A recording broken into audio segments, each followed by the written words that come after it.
James. Can you introduce yourself? My name is Rabbi Robbie Tomasky. I was waiting for another rabbi, thank you.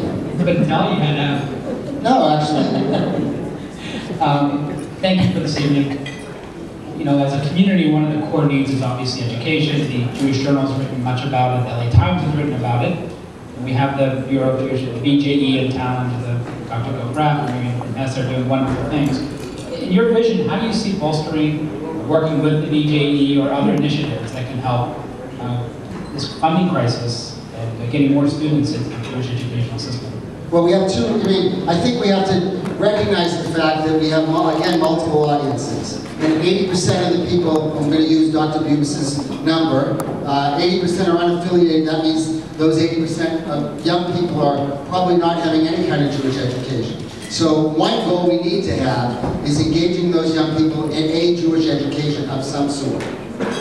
Now, the second part of that is, what about the young people who are already in our day school movement? And the day school movement in Los Angeles and in many other cities is in jeopardy because of the economic crisis. So we have to really make a concerted effort to find the resources to make sure that any kid who is already in a Jewish school gets to stay in the school.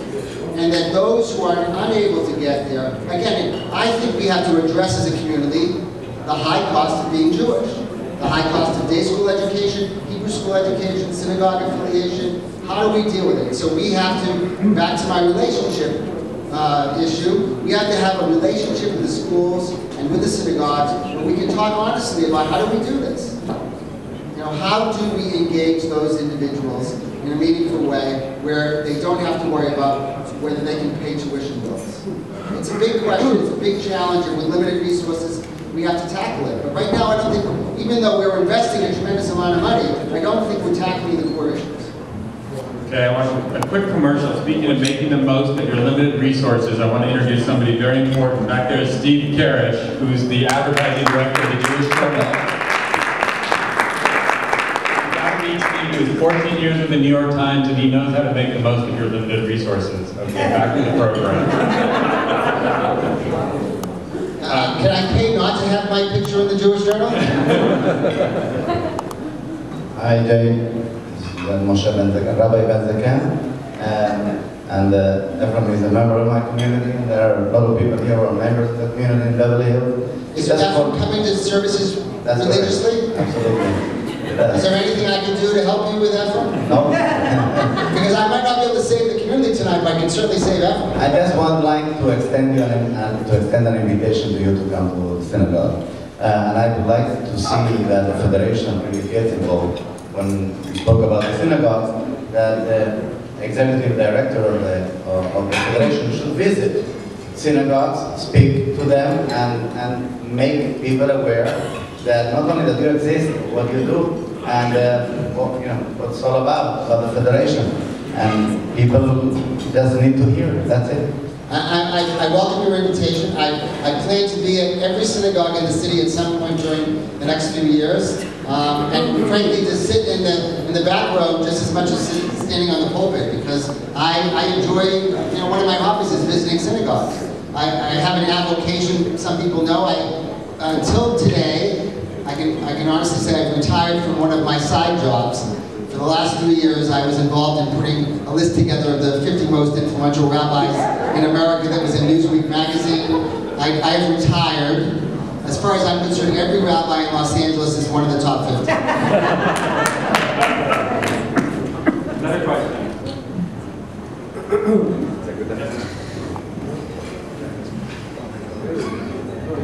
Hi, Sarah Benoit, Hebrew Union College. We talked a lot about reaching out to people who are unaffiliated or marginalized, and I'm wondering which populations do you see as alienated by the Federation, and what do you plan to do to reach out to them? I guess we're at a place right now where, and I have to recognize and understand that there may be some negativity around the Federation based on the irrelevancy question and alienation question. When I was driving to the Federation today, I was listening to radio, and there's a will.i.am did a song for after the Obama presidency called, what's it called? A New Day? It's a new day, right? It's a new day.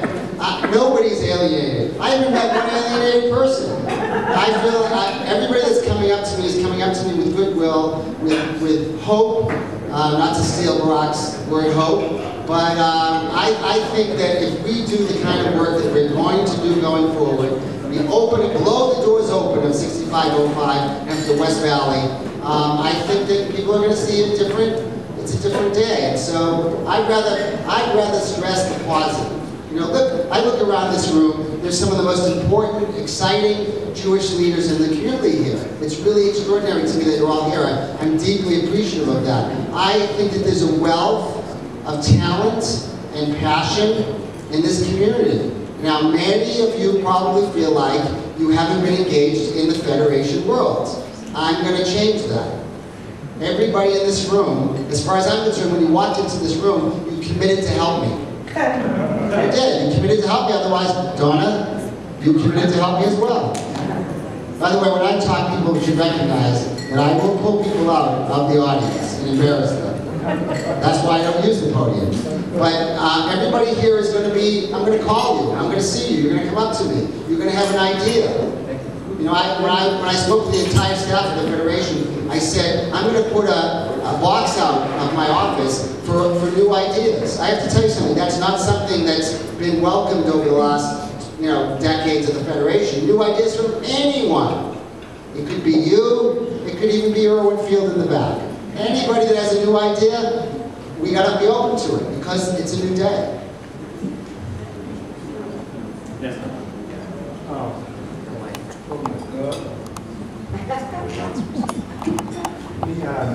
Jake, can you talk about the federations kind of across the country, like New York, Washington, and so on? One, how are we linked into that, if anything? And then two, I think you mentioned that you have some work in Eastern Europe, and of course in Israel, I understand, but and I'm all for helping everyone around the world, but what are our dollars doing in Eastern Europe? Israel, I understand, but...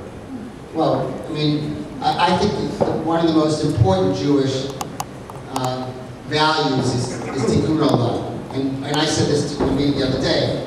When I read it, and there are much more learned people here than me, Heal the World didn't say just heal Los Angeles, and it didn't just say just heal Jews. So I think we have a responsibility. Now the dollars are significantly smaller. I think we're spending under $200,000 in the Baltics, where there is a Jewish community in dire need of help and support.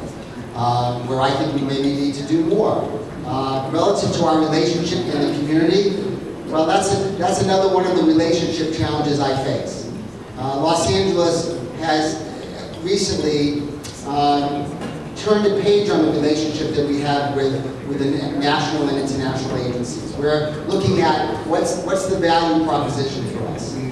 And the model of the Federation that we've talked about that we need to transform, it's probably a national model that needs to be transformed as well.